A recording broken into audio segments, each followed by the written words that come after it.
In today's video, I'm going to teach you how to import all coins and all futures pairs in Tradingview. First, open your charts in Tradingview.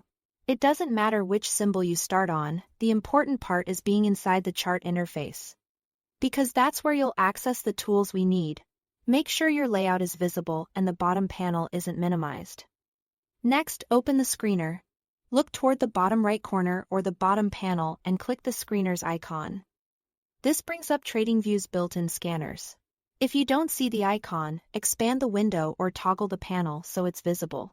The screener will load in a docked panel below your chart, which keeps everything in one place. Now, select the Crypto Pairs screener. This is the option that covers spot markets and all coins from supported centralized exchanges. If you are building a list of spot pairs, you are in the right place. If your goal is futures pairs, use the same screener area to switch to the futures view or the relevant market selection. So you are seeing derivatives contracts instead of spot. The process from here is identical. You just want to be sure you are looking at the correct market type before you add anything to your watch list. Once the table shows the symbols you want, click any symbol in the list to highlight it. Then press Ctrl-A on Windows or Command-A on Mac to select everything that's displayed. You'll see all rows turn highlighted. Confirming the selection, this is the key shortcut that lets you grab the entire set in one go, rather than adding symbols one by one.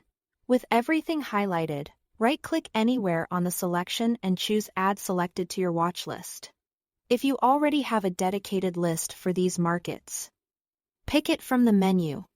If not, create a new watchlist name on the spot so you can keep spot coins and futures pairs separated for clarity. Tradingview will add all the selected symbols to the watchlist you chose, and you'll see them appear instantly in the watchlist panel on the right side of your chart. That's it. Thanks for watching.